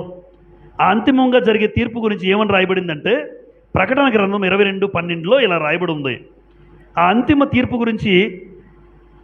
తీర్పు గురించి ఏమని రాయబడిందో చూడండి. ప్రకటన గ్రంథం 22:12. ఇదిగో త్వరగా వచ్చుచున్నాను, వాని క్రియ చొప్పున ప్రతి వానికి ఇచ్చుటకు నేను సిద్ధపరిచిన జీతము నా యొద్ద ఉన్నది. ఈ పాఠం తయారు చేస్తున్నప్పుడు నిజంగా నాకు భయం కలిగింది. మరి మీలో ఎంతమంది భయం కలిగిందో నాకు తెలియదు. ఈ పాఠం తయారు చేస్తుంటే నా గుండెల్లో వణుకు పుట్టింది. నేను ఎలా ఉన్నానోనని, నా బ్రతుకు ఎలా ఉందని. నాకు ఒక్కసారి కళ్ళ ముందు నా స్కెచ్గా నాకు కనబడింది. నేను ఎలా బ్రతుకుతున్నాను, ఎందుకంటే నా క్రియలు ఎలా ఉన్నాయి, నా పనులు ఎలా ఉన్నాయి. చాలామంది వాక్యం అన్న భయం ఉండదండి. ఏంటో నాకు అది చాలా బాధ అనిపిస్తుంటుంది. వింటారు వెళ్ళిపోతారు. వాక్యం తయారు చేస్తున్నప్పుడు గడగడగ నిజం చెప్తున్నాను. ఇదేదో దేవుడి ముందు మీకు గొప్ప గురించి నేను చెప్పట్లే. వాక్యం తయారు చేస్తుంటే దేవుని ఎదుట నీ క్రియలు ఎలా ఉన్నాయంటే, అసలు నేను ఎలా ఉన్నాను, నా క్రియలు ఎలా ఉన్నాయి, భయం. నేను ఎలా బ్రతుకుతున్నాను, నా జీవిత విధానం ఎలా ఉంది, ఎదుటివారి పట్ల నేను ఎలా ప్రవర్తిస్తున్నాను, ఎదుటివారి విషయంలో నేను ఎలా ఉంటున్నాను, సంఘం విషయంలో నేనేం చేస్తున్నాను, దేవుని విషయంలో నేనేం చేయగలుగుతున్నాను, ఉద్యోగం దగ్గర నేను ఎలా ఉంటున్నాను, కుటుంబంలో ఎలా ఉంటున్నాను, నా కుటుంబస్తులతో ఎలా ఉన్నాను, స్నేహితులతో ఎలా ఉంటున్నాను, వాళ్ళ దగ్గరికి వెళ్ళినప్పుడు ఎలా ప్రవర్తిస్తున్నాను, ఎందుకంటే ఎక్కడికి వెళ్తే కొంతమంది అక్కడికి వెళ్ళి మారిపోతారు. అవునా కాదా మీకు తెలుసు. మీరు ఎక్కడికి వెళ్తే అక్కడ తగ్గట్టుగా మనం మారిపోతాం. అది లెక్కే. అదే భయం. ఎక్కడికి వెళ్ళినా మారని జీవితం నాకు ఉండాలి. ఏ స్థలానికి వెళ్ళినా ఎక్కడ వెళ్ళినా దేవుణ్ణి నమ్ముకున్న బిడ్డలు ఎలా ఉంటారో అలాగే ఉండాలి. అందుకే అంతిమ తీర్పు నీ క్రియల వలన ఖచ్చితంగా పొందుకుంటావు. అక్కడ ఏమన్నాడు, వాని వాని క్రియ చొప్పున ప్రతి వానికి ఇచ్చుటకు నేను సిద్ధపరిచిన జీతము నా యొద్ద ఉంది. అంటే ప్రతి వానికి ఇవ్వడానికి జీతం ఉంది దేవుడు. ఆ జీతం అన్ని రకాలుగా ప్లస్ జీతం కాదమ్మా, ఈ డబ్బులు కాదు. నువ్వు చేసే ప్రతి పనికి జీతం ఉంది. అది పరలోకము కానీ నరకము కానీ, పరలోకము కానీ నరకము కానీ, ఈ రెండు రకాల జీతాలు దేవుడు ఇస్తాడు ఒక రోజున. కాబట్టి మనసు పెట్టి ఏమైనా లోపాలుంటే సరిచేసుకుందాం అందరం.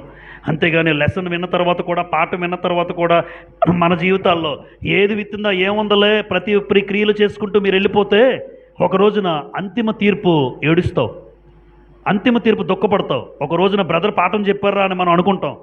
ఎవరైనా ఇది విడిచిపెట్టి బతికిన వాళ్ళు ఒక రోజు అనుకుంటారు, ఆ రోజు ఆయన చెప్పాడు కానీ నేను ఇంకా మారలేదు. ఆ రోజు ఆయన దేవుడు ఆయన ద్వారా మాట్లాడించాడు, అయినా నేను మారలేదు, అయినా నా క్రియలు అలాగే ఉన్నాయి, అయినా నేను చేసే రహస్య పనులు అలాగే కొనసాగిస్తున్నాను అని ఒక రోజున బాధపడతారు. అది ఈరోజే ఒకవేళ ఏమైనా తప్పులు నాలో ఉంటే, నేనైనా మీరైనా రహస్యంగా ఉంటే మార్చేద్దాం, వదిలేద్దాం. అంతిమ తీర్పులో నాకు జీతం మంచి జీతమే దేవుడు ఇవ్వాలి, పరలోకం అనే జీతమే నేను పొందుకోవాలి. ఇప్పుడు రెండో విషయానికి వచ్చేసరికి, మంచి ఫలమును అనుభవించిన వారు ఉన్నారు, మూడోలో చెడ్డ ఫలమును అనుభవించిన వారు ఉన్నారు. అంటే భూమి మీద ఇక్కడ ఉన్నటువంటి మనుషులు కొంతమంది మనందరికీ బాగా పరిచయం, వీళ్ళందరూ భక్తులు, భక్తిహీనులు కూడా ఉన్నారు. అయితే మంచి ఫలాలు అనుభవించిన వారు అంటే వాళ్ళ క్రియల చొప్పున మంచి పనులు చేసేవారు ఏం పొందుకున్నారో చదువుదాం. ముందు నెంబర్ 1 ఎవరు? ఇస్సాకు ఎవరు కుమారుడమ్మా?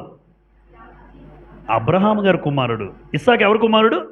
అబ్రహాం. ఇప్పుడు ఇస్సాకు భూమి మీద తన క్రియలు, ఆయన క్రియలేంటో ఒకసారి ఒక వచనం చదువుదాం. ఆదికాండం 26వ అధ్యాయం. ఇస్సాకు క్రియల గురించి ఒక మాట చదువుదాం. ఎందుకు? క్రియ చొప్పున దేవుడు ఏమిస్తాడమ్మా? ఫలం ఇస్తాడు, ప్రతిఫలం ఇస్తాడు. ఇప్పుడు ఇస్సాకు ఫలం ఎలా ఉందో చూడండి. ఆదికాండం 26వ అధ్యాయం. ఆదికాండము 26వ అధ్యాయం మొదటి 3 వచనాలు చూడండి. అబ్రహాము దినములలో వచ్చిన మొదటి కరువు గాక మరొక కరువు ఆ దేశములో వచ్చెను. అందరూ జాగ్రత్తగా విందాం. అప్పుడు ఇస్సాకు గెరారులోనున్న ఫిలిస్తీయుల రాజైన అబీమెలెకు నొద్దకు వెళ్ళెను. అక్కడ యెహోవా అతనికి ప్రత్యక్షమై, నీవు ఐగుప్తులోనికి వెళ్ళక నేను నీతో చెప్పు దేశమందు నివసించుము. ఇప్పుడు కరువు వచ్చిందమ్మా. ఇస్సాకు ఉన్న ప్రాంతంలో ఏమొచ్చింది? కరువు వచ్చింది. కరువు వచ్చిన వెంటనే ఇస్సాకు మోటాముళ్ళు సర్దుకుని వెళ్ళిపోలేదు. కరువు వచ్చిందిరా బాబు, ఇక్కడ కరువు వచ్చిందని వేరే ప్రాంతానికి వెళ్ళలే, ఆగాడు. పైగా దేవుడు ఒక మాట చెప్తున్నాడు, ఇస్సాకు కరువు వచ్చిందని వెళ్ళకు, ఈ దేశంలోనే ఉండు. అంటే నువ్వు ఏ స్థలంలో ఉన్నావో ఆ గెరార్లోనే నువ్వు ఉండాలి అని దేవుడు ఒక మాట చెప్పాడు. 3వ వచనం, ఈ దేశమందు పరవాసివై ఉండుము, నేను నీకు తోడై ఉండి నిన్ను ఆశీర్వదించేదను. ఇప్పుడు ఇస్సాకుకు దేవుడు ప్రత్యక్షమై కరువు వచ్చింది కానీ నువ్వు వెళ్ళొద్దన్నాడు. అంటే దేవుని మాట విన్నాడు. ఎవరు విన్నాడు? కరువు వచ్చింది వెళ్ళా. కానీ అబ్రహాం వెళ్ళారు. మీకు గుర్తుందో లేదో, అబ్రహాం గారు కరువు వచ్చిందని అబ్రహాం గారు మకాం మార్చారు. ఐగుప్తులోకి వెళ్ళాడు ఆయన. కరువు వచ్చిందని మకాం మార్చారు. కానీ ఇస్సాకు దగ్గరికి వచ్చినప్పుడు ఇస్సాకు కరువు వచ్చిందని తన కూడా తన భార్య బిడ్డలను తీసుకుని వెళ్ళలే. ఇస్సాకు అక్కడే ఉన్నాడు. అక్కడే ఉండి దేవుడు ఏమన్నారంటే నువ్వు ఈ ప్రాంతంలో ఉండాలన్నాడు. అంటే దేవుడు చెప్పిన మాట విన్నాడు. 12వ వచనం మీరు చూడండి అందరూ జాగ్రత్తగా. 12 ఏం జరిగిందో ఆ క్రియల ఫలం చూద్దాం ఒకసారి. ఇస్సాకు ఆ దేశమందున్న వాడై ఉన్నాడా లేదా? అంటే కరువు వచ్చినా కూడా, ఆకలి ఇబ్బందులు వచ్చినా కూడా దేవుడు ఒక మాట చెప్పాడు, నువ్వు ఎక్కడే ఉండాలంటే తిండి కష్టమైన అక్కడే ఉండిపోయాడు. ఏ ఇబ్బంది వచ్చినా అక్కడే ఉండిపోయాడు. దాన్ని అర్థం చేసుకోవాలి మనం. అంటే ఇస్సాకు క్రియలు మీరు చూడండి, దేవుడు ఏం చెప్పాడో అక్కడ ఉండిపోయాడు అంతే. మరి తిండి ఏదైనా దేవుడు చూసుకుంటాడు, ఎందుకంటే ఆయనే చెప్పాడు కనుక. ఇప్పుడు 12వ వచనంకి వచ్చేసరికి ఇస్సాకు ఆ దేశమందున్నవాడై విత్తనం వేసి ఆ సంవత్సరము 100 అంతలు ఫలము పొందెను. యెహోవా అతనిని ఆశీర్వదించెను గనుక ఆ మనుషుడు గొప్పవాడాయెను. 13 అతడు మిక్కిలి గొప్పవాడగు వరకు క్రమక్రమముగా అభివృద్ధి పొందుచు వచ్చెను. అంటే ఇస్సాకు క్రియలు ఏమై మంచి ఫలములు అనుభవించాడా లేదా? అంటే తాను చేసిన క్రియ ఒకటే. దేవుడు చెప్పిన మాట విని కరువు వచ్చినా సరే అక్కడే ఉండిపోయాడు. కష్టమైనా అక్కడే ఉండిపోయాడు. బాధ అయినా అక్కడే ఉండిపోయాడు. అలా దేవుడి మాట విన్నాడు గనుక ఒక విత్తనం వేస్తే నూరంతల ఫలం ఏమయ్యాడట? పొందుకున్నాడు. అంటే తన క్రియలకు ప్రతిఫలం పొందుకున్నాడు చూడండి. అది కూడా ఒక మంచి ఫలం. అది కూడా ఒక మంచి ఫలం పొందుకున్నాడు. అంటే ఇస్సాకు రెండంతల ఫలం, ఆశీర్వాదకరమైన ఫలం అనుభవించడానికి గల కారణం ఒకటే. ఇస్సాకు దేవుడు చెప్పిన మాట విన్నాడు, తన క్రియలలో చూపించాడు. భార్య అనొచ్చు కదమ్మా, కరువు వచ్చిందండి వేరే దగ్గరికి వెళ్ళిపోదాం, మనం బతకాలి కదా అనొచ్చు భార్య. లేదు, ఇక్కడే ఉండాలి, దేవుడు వెళ్ళొద్దన్నాడు, ఈ ప్రాంతంలో మనం ఉండాలి. అదేంటి మనం చచ్చిపోతాం అయినా సరే ఇక్కడే ఉండాలి. అంటే దేవుడు మాట ఎంతగా క్రియల రూపంలో చూపించాడో మీరు ఆలోచించండి. ఆయన క్రియల రూపంలో చూపిస్తే దేవుడు కలుగు చేసుకున్నాడు. దేవుడు రెండంతల ఫలం ఇచ్చాడు. రెండంతల ఫలం ఇచ్చాడు. అంటే వాని క్రియల చొప్పున దేవుడు వానికి ఏమిస్తాడు? ప్రతిఫలం ఇస్తాడు. నెంబర్ 2, యోసేపు జీవితం కూడా తప్పు చేయడానికి అవకాశం ఉన్నా, అన్నదమ్ములు అమ్మేసిన, గోతులో పడేసిన, 20 తులాల వెండికి ఆ దేశానికి అమ్మేసిన కూడా మిద్యానీయులు, ఐగుప్తులోకి వెళ్ళాడు. అక్కడ పోతీఫర్ భార్య ఇంట్లో ఉన్నాడు. పోతీఫర్ భార్య వచ్చి తప్పు చేయమని ప్రేరేపిస్తున్నా ప్రతిరోజు వస్తుందట. కిటికీ దగ్గర నుంచి రావడం, చూడడం, తప్పు చేద్దామా అంటే ఎప్పుడు చూసినా సరే తప్పు చేద్దామని తిరుగుతూనే ఉంది ఆవిడ. ఎప్పుడు దొరుకుతాడా యోసేపు అని, ఆయనతో ఉందామని, ఆయనతో గడుపుదామని. కానీ ఆ సమయంలో కూడా అన్నవారు లేకపోయినా, అన్నదమ్ములు లేకపోయినా, తన కుటుంబమే దగ్గర లేకపోయినా, తండ్రి కూడా లేకపోయినా, ఎవ్వరూ లేకపోయినా యోసేపు నీతిని కాపాడుకున్నాడు. నీతిని బట్టి కాపాడుకున్నాడు గనుక యోసేపు ఏం పొందుకున్నాడమ్మా? మంచి ఫలం పొందుకున్నాడా లేదా? ఉన్నతమైన స్థితిలో దేవుడు ఎందుకు యోసేపును కూర్చోబెట్టాడంటే వాని క్రియ చొప్పున దేవుడు వానికి ఏమిస్తాడు? ప్రతిఫలం ఇస్తాడు. ఆ ప్రతిఫలం మంచిదే ఉండొచ్చు, చెడ్డదే ఉండొచ్చు. అయితే ఇక్కడ ఇస్సాకు మంచి ఫలం పొందుకున్నాడు. అలాగే యోసేపు నీతిని ఎప్పుడు పోగొట్టుకోలే. ఆ తప్పుడు పని చేసి ఇంత ఘోరమైన దుష్కార్యం దేవుని కన్నులకు నేను ఎలా చేస్తాను అనుకున్నాడు. అది గొప్పతనం. కానీ ఎవరు లేకపోతే మనం తప్పు చేసేయడానికి చూస్తాం. మనం ఎవరు చూడలేదు కదా, ఎవరు లేరు కదా. అలా ఎంతమంది లేరు చెప్పండి క్రైస్తవుల్లో? ఎవరు లేకపోతే ఇద్దరే ఉంటే తప్పు చేయడానికి చూస్తాం. అంతేగాని అక్కడ ఎలాంటి వ్యక్తిత్వం కలిగిన వారుగా, ఒక నీతిగా బ్రతుకుతున్నామా, దేవుడు చూస్తున్నాడు, ఇలాంటి తప్పుడు పని ఎలా చేస్తాం రహస్యంగా అని అనుకోరు. అందుకే ఆ వ్యక్తి ఖచ్చితంగా అలాంటి వాళ్ళు కూడా ఫలం పొందుకుంటారు. ఆ పక్కన ఉంటారు ఆ బ్యాచ్. అలాంటి వాళ్ళు కూడా వెంటనే ఫలాలు పొందుకున్నారు. చెడ్డ ఫలములు పొందుకున్న వాళ్ళు ఉంటారు. అందుకే మనకమ్మ పాపం చేయడానికి అవకాశం వచ్చినా కూడా నువ్వు పాపం చేయకుండా ఉండాలి. పాపం చేయడానికి అవకాశాలు కల్పించినా నువ్వు పాపం చేయకుండా నిలబడాలి. నలుగురు స్నేహితుల మధ్య ఉన్న వాళ్ళు ఎంత పాపిస్టోలు స్నేహితులైనా, ఒకవేళ ఎవరైనా వీళ్ళు మాట్లాడుతున్న మాటలు మంచివి కాకపోయినా, వాళ్ళ బ్రతుకు మంచిది కాకపోయినా, ఒకవేళ నువ్వు వాళ్ళ మధ్య ఉన్నా కూడా నువ్వు ఆ పని అక్కడి నుంచి దూరం అవ్వాలి, పారిపోవాలి.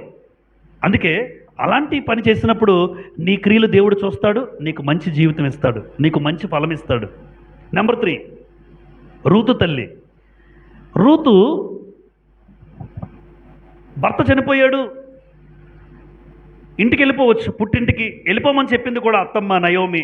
అయినా సరే నీ దేవుడే నా దేవుడు, నీ ప్రభువే నా ప్రభు, నీ దేశమే నా దేశం, నీ జనులే నా జనులు, నువ్వెక్కడ పాతి పెట్టబడతావో నేను కూడా అక్కడే పాతి పెడతాను. మరి ముఖ్యంగా నీ దేవుడే నా దేవుడు. అది హైలైట్. అక్కడ అన్నీ చెప్పుకొని వచ్చి నీ దేవుడే నా దేవుడు. వాస్తవానికి రూతు దేవుడు యెహోవా దేవుడు కాదు, రూతు దేవుడు మోయాబు. రూతు దేవుడు మోయాబు దేశం కదా. మోయాబు దేవత పేరు కెమోసు. అంటే ఇప్పుడు రూతు ఎవరిని కొనాలి? ఒక కెమోసు దేవత బొమ్మ ఉంటుంది, ఆ దేవత బొమ్మకు పూజ చేస్తారు వీళ్ళు. వాస్తవానికి రూతు కూడా కెమోసు దేవతకే పూజ చేస్తుంది. కానీ దేవతను పక్కన పెట్టి నీ దేవుడే నా దేవుడు అన్నదంటే దేవుడు ఎంత అద్భుతం చూశాడు చూడండి తన జీవితంలో. మరి ముఖ్యంగా అత్తను విడిచిపెట్టకుండా ఆ ప్రేమను కాపాడుకుంది, ప్రేమ చూపించింది మనస్ఫూర్తిగా. ఎందుకంటే ముసలిది ఎలా బ్రతుకుతుంది, ఏం తింటుంది? భర్త ఉన్నాడా? ఎలిమెలకు చనిపోయాడు, మహులోను కిలియోను చనిపోయారు, కొడుకులు అందరూ చనిపోయారు, మగతోడు లేదు. మగతోడు లేనటువంటి ముసలితనంలో ఉన్న అత్తకు ప్రేమ చూపించింది దేవుడు. ఆ ప్రేమ చూశాడు. అంటే చూసారా, మీరు ఆలోచించండి. రూతు అత్త పట్ల ఏం చూపించిందమ్మా? ప్రేమ చూపించింది. దేవుడు ప్రతిదీ నోట్ చేసుకుంటాడమ్మా. ఒక విధవరాలు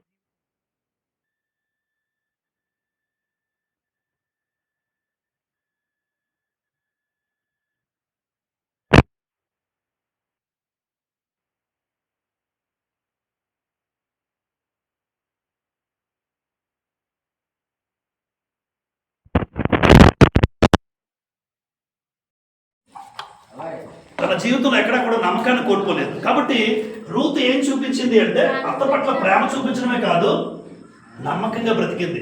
ఎక్కడ కూడా తప్పుడు పని చేయడానికి తన యవ్వన జీవితాన్ని పాడు చేసుకోలేదు. కాబట్టి తను చూపిన ప్రేమను బట్టి, తను చూపిన నమ్మకత్వాన్ని బట్టి దేవుడు క్రీస్తు ప్రభు వంశావళిలో ఏమిచ్చాడు? ఆమెకి చోటిచ్చాడు. క్రీస్తు వంశావళిలోనే ఆవిడకు చోటిచ్చాడు దేవుడు. అంటే రూతు చూపించినటువంటి ప్రేమ, రూతు చూపించినటువంటి నమ్మకత్వం, యవ్వన కాలంలో ఆవిడ ఏవైనా తప్పు చేయొచ్చు కదా, విధవరాలు, ఎక్కడికైనా వెళ్ళొచ్చు, అత్తకి తెలియకుండా ఏ రహస్యకార్యమే చేయొచ్చు.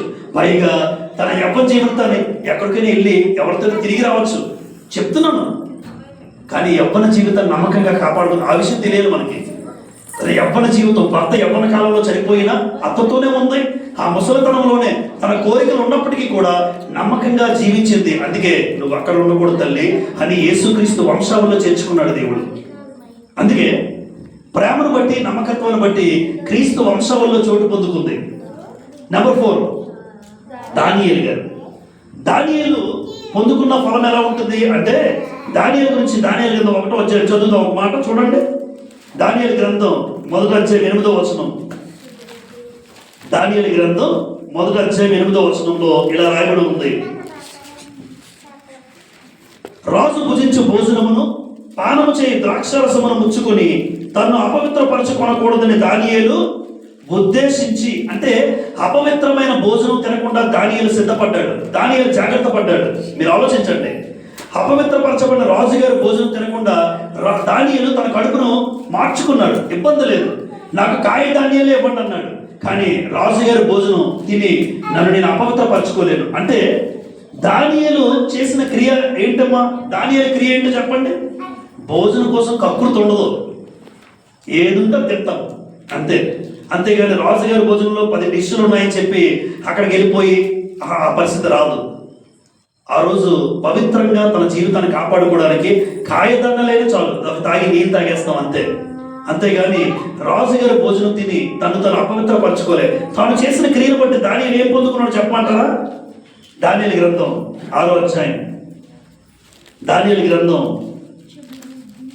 6వ అధ్యాయం 28వ వచనం చూడండి ఒకసారి. దానియేలు పొందుకున్న ఫలము, ఈ దానియేలు 6:28, ఈ దానియేలు దర్యావేషు ప్రభుత్వ కాలమందును పారసీకులకు కోరేషు ప్రభుత్వ కాలమందును వర్ధిల్లెను. సుమారుగా 4 రాజుల కాలంలో పరిపాలించాడు. ఎవరు? రాజులు మారిపోయారు కానీ ఎవరు మారలేదు తెలుసా? దానియేలు మారలేదు. కారణం ఒకటే, రాజులు మారిపోయినా దానియేలు మారలేదంటే కారణం ఒకటే, దానియేలు చేసిన క్రియ, ఆ క్రియల ఫలం పొందుకున్నాడు. ఎందుకంటే తను అపవిత్రపరచుకోలేదు. ఎవరైతే తమ జీవితాన్ని, అందరూ వినండి, ఎవరైతే తమ జీవితాన్ని అపవిత్రపరచుకోరో వారిని దేవుడు వాడుకుంటాడు. ఎవరైతే వారి జీవితాన్ని అపవిత్రపరచుకోరో వారి జీవితాన్ని దేవుడు మనస్ఫూర్తిగా వాడుకుంటాడు. ఎందుకంటే ఎప్పుడు అపవిత్రత అనేది మన జీవితంలో చోటు చేసుకోకూడదు. నెంబర్ 3, చెడ్డ ఫలమును అనుభవించిన వాళ్ళు ఎవరున్నారో చదువుకుందాం.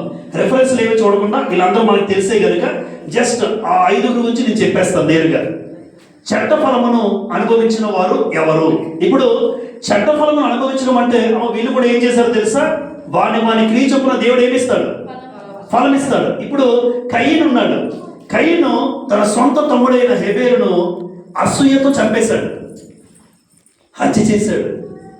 మొట్టమొదటి బైబిల్ గ్రంథంలో నరహత్య, కయీను చేసిన నరహత్య. తమ్ముడు చంపేశాడు, అసూయతో చంపేశాడు. తమ్ముడిచ్చిన కానుక దేవుడు స్వీకరించాడు, నా కానుక దేవుడు తృణీకరించాడు. చూసారా? కయీను మొట్టమొదటిగా అసూయతో చంపేశాడు. ఇప్పుడు కయీను చేసిన పని ఏంటమ్మా? తమ్ముడిని చంపేశాడు. వాని క్రియ చొప్పున మరి ఫలం ఇవ్వాలి కదా. కయీను దేవుడు దేశ దిమ్మరగా తిరగరా అన్నాడు అంతే. ఎవరు పట్టింపు లేదు, దేశం మీద దిమ్మరగా తిరుగుతున్నాడు. ఆఖరికి జీవితం ఎప్పుడు చచ్చిపోయాడో, ఎక్కడ చచ్చిపోయాడో, భయంకరమైన చావులు, భయంకరమైన చావు. ఆఖరికి బతుకంతా కూడా ఎలా బతికాడంటే దేశ దిమ్మరగానే ఫలం పొందుకున్నాడు. చూడండి ఆ వ్యక్తి జీవితం. అంటే కయీను జీవితం మనం చదువుతున్నప్పుడు ఆదికాండం 4:12 ఉంటుంది. భయంకరంగా ఆ జీవితం ఏంటంటే దేశ దిమ్మరగా.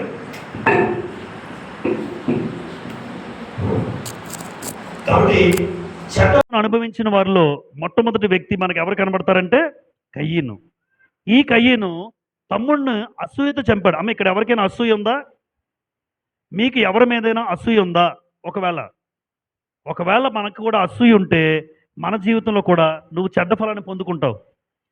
ఒక వ్యక్తి జీవితంలో ఎదిగితే, ఒక వ్యక్తి జీవితంలో శుభకార్యం జరిగితే, ఒక కుటుంబం బాగుంటే, ఆ కుటుంబం ఇల్లు కట్టుకుంటే, ఆ కుటుంబంలో ఉద్యోగం వస్తే, ఆ కుటుంబంలో పెళ్ళైతే వీళ్ళు తట్టుకోలేరు. అలాంటి అసూయ బ్యాచ్ కయ్యను లాంటి జీవితం జరుగుతుంది వాళ్ళకి భవిష్యత్తులో. ఎందుకంటే కయ్యను కూడా అసూయ కలిగిన వాడే. ఒకవేళ నాకు కూడా అసూయ ఉంటే నేను కూడా అదే చావు, నాకు కూడా అదే ఫలము జరగాలి. అసూయ ఎప్పుడు రాకూడదు. మన కుటుంబంలో జరిగితే ఏంటి, వాళ్ళ కుటుంబంలో జరిగితే ఏంటి. ఈరోజు ఈ ఈ రకమైన మెంటాలిటీ సంఘంలో చాలామంది ఉన్నారు. మన కుటుంబం దగ్గరికి వస్తే ఒకటి, పక్కోళ్ళు జరిగితే ఒకటే, ఒకటే గుసగుసలు, ఒకటే మాటలు. అదే నీ కుటుంబంలో జరిగితే ఇంకొకరు చెప్తా వెళ్ళి, చాలాసార్లు చెప్పాను నేను.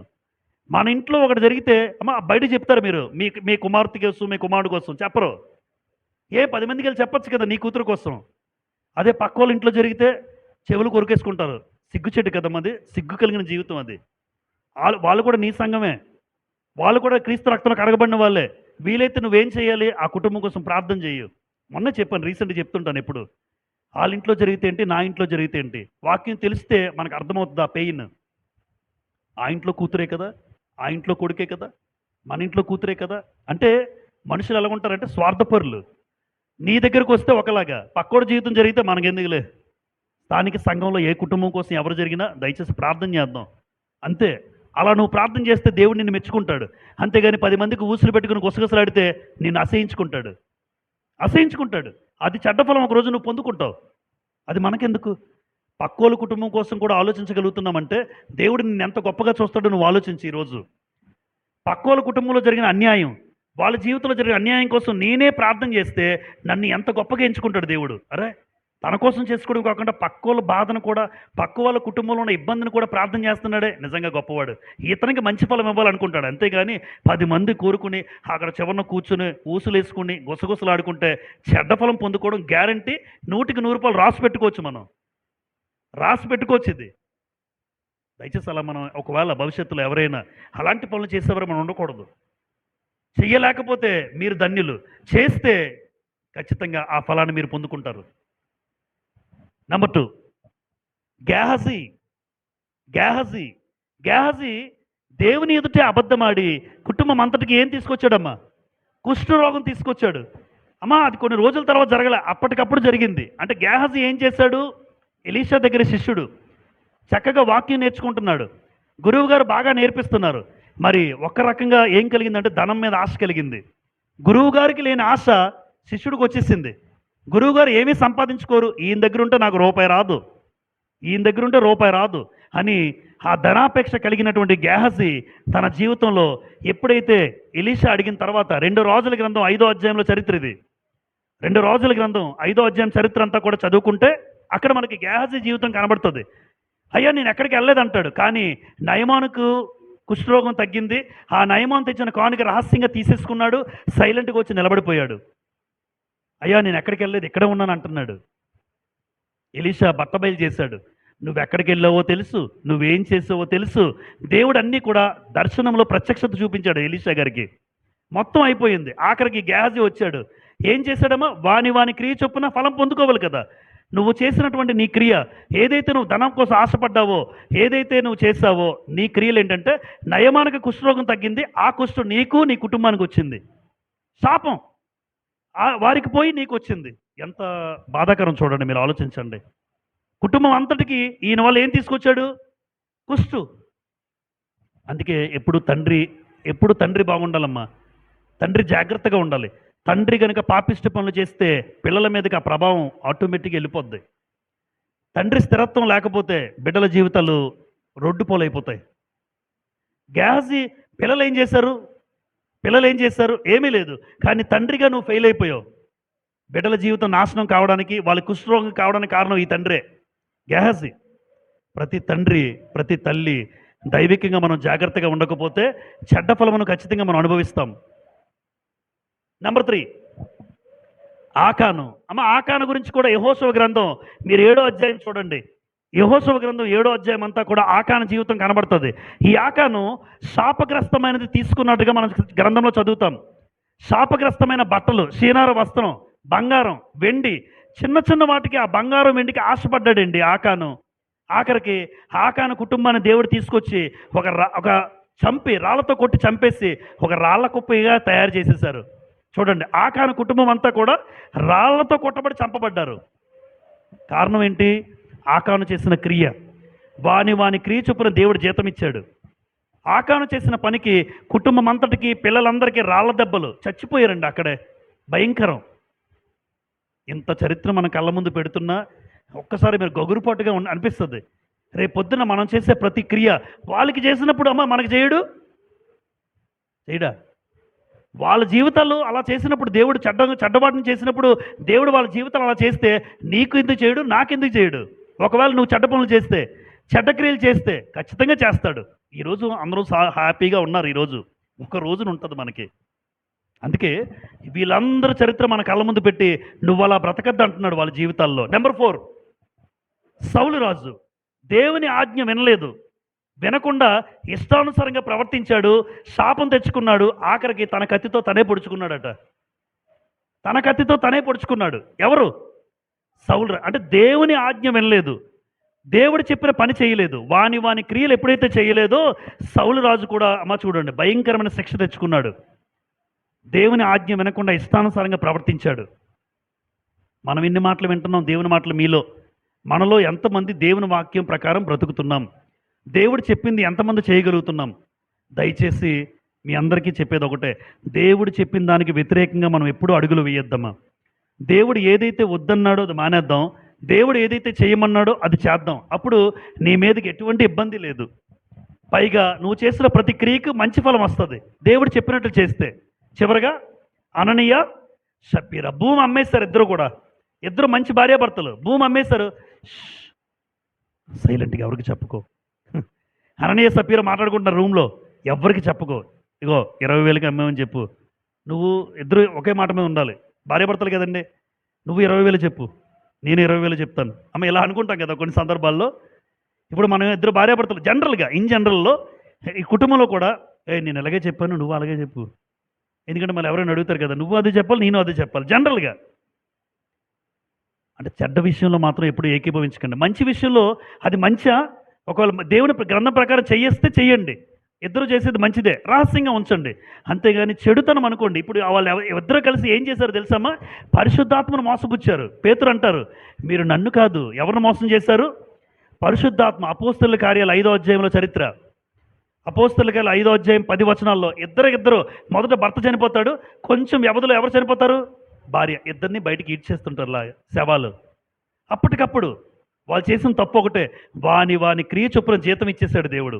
మీరు ఎందుకు పరిశుద్ధాత్మతో అబద్ధం ఆడారు? పేతురు గారు అడుగుతారు, అమ్మ ఎంతకే అమ్మావా అన్నప్పుడు ఏమనాలి? ఎప్పుడమ్మా దేవుడి దగ్గర ఏమీ అబద్ధం ఆడకూడదు, దేవుని విషయాల్లో అసలు అబద్ధం ఆడకూడదు. అంటే ఎప్పుడూ అబద్ధం ఆడకూడదు, దేవుని కార్యమైతే అస్సలు అందులో అబద్ధం ఆడకూడదు. ఎందుకంటే అమ్మింది దేవుడి కోసం అమ్మి కొంత దాచుకొని తెచ్చింది ఆవిడ. ఎట్టి పరిస్థితుల్లో దేవునితో అబద్ధం ఆడితే ఆ వ్యక్తి జీవితాలు వాని క్రియ చొప్పున దేవుడు జీతం ఇచ్చేస్తాడు. కాబట్టి దేవుని ఎదుట నీ క్రియలు ఎలా ఉన్నాయి, ఇవి చాలా ప్రాముఖ్యం. మరొకసారి ఇంటి దగ్గరికి వెళ్ళి చూడండి. విత్తినదే కోస్తావు, ప్రతి వాని క్రియ చొప్పున తీర్పు ఉంది. నీతిమంతులకు ఆశీర్వాదము, దుష్టులకు శ్రమ. రహస్య క్రియలకు కూడా ఏముంటుంది? అందుకే సైలెంట్గా ఎవరికి తెలియదని చెప్పి అనుకుంటున్నారు మీరు. దేవుడికి తెలుసు మనం ఏం చేసినా. అలా ఉంటే నిజంగా ఆ వ్యక్తి జీవితం బాగుంటుంది. మీరు ఆలోచించండి, దేవుడు నన్ను చూస్తున్నాడని 4 గోడల మధ్య అనుకుంటే, అమ్మా నాన్న లేనప్పుడు అమ్మ నేను తప్పు చేస్తానా? నా తల్లిదండ్రులు లేరు, నా భార్య లేదు, ఎవరూ లేదు, రూమ్లో ఒక్కడనే ఉన్నా ప్రార్థన చేసుకుంటావు లేదా వాక్యం చదువుకుంటావు. ఎప్పుడు దేవుడు నన్ను చూస్తున్నాడు. అంతేగాని ఎవరూ లేరని చెప్పి అప్పుడు స్టార్ట్ అవుతారు. అరే ఫోన్ చేస్తారు, వీళ్ళు 4 ఫ్రెండ్స్ వచ్చేస్తారు పరిగెట్టుకుని. మీ ఆవిడ లేదా? లేదు, 4 రోజులు రాదు. సరిపోద్దు 4 రోజులు వీళ్ళకి, వీళ్ళు వేసే వేషాలకి. కొంతమంది క్రైస్తవ సమాజంలో ఉన్నారు అలాంటి వాళ్ళు. రహస్యంగా నువ్వు తెలియదు, మీ ఆవిడికి తెలియదు అంతే, పిచ్చిది. పొన్ను తల్లిదండ్రులకు తెలియదు, పిచ్చోళ్ళు. ఆయన లోకంలో ఉన్నవాడు చేశాడంటే అర్థం ఉంది. క్రైస్తవ్యంలో ఇలా చేయకూడదు అంటున్నాను. అలాంటి వారిగా మనం ఉండకూడదు. కనుక రహస్య క్రియలకు కూడా ఫలం ఉంది. అంతిమ తీర్పు ఏముంటుంది? జీతం ఇచ్చేస్తాడు ప్రతి ఒక్కరికి. నువ్వు చేసిన ప్రతి మంచికి జీతం ఉంది, చెడ్డకు కూడా జీతం ఉంది. మంచి ఫలము అనుభవించిన వారు చూపించాను మీకు. అలాగే చెడ్డ ఫలమును అనుభవించిన వారు కూడా మీరు చూస్తారు. అమ్మ ఈ 2 కేసుల్లో మీరు అబ్జర్వ్ చేసినప్పుడు ఒకటి అర్థమై ఉంటుంది. వీళ్ళందరూ కూడా వ్యక్తులే కదమ్మా! ఆయా వ్యక్తులు చేసిన పనికి వాని క్రియ చొప్పున దేవుడు ఏమిచ్చాడు? జీతం ఇచ్చాడు లేదా ప్రతిఫలం ఇచ్చాడు. మరి వీళ్ళకిచ్చినప్పుడు మనకి కూడా ఇస్తాడు ఒక రోజున. ఆ రోజు రాకముందే దేవుడు పరిశుద్ధ లేఖనాలను తెలియజేశారు గనుక, ఆ దినము కన్నా ముందే ఒకవేళ మన జీవితంలో ఆయన దేవుని ఎదుట నా క్రియలు ఎలా ఉన్నాయి? మనస్ఫూర్తిగా తప్పులుంటే ఒప్పుకొని క్షమించి మరలా ఎప్పుడు చేయకుండా ఉండాలి. ఒకవేళ బాగానే ఉన్నామని మీకు అనిపిస్తే సంతోషం, ధన్యకరం మీ అందరికీ. అందరికీ ప్రభుపేట వందనాలు చెల్లిస్తున్నాను.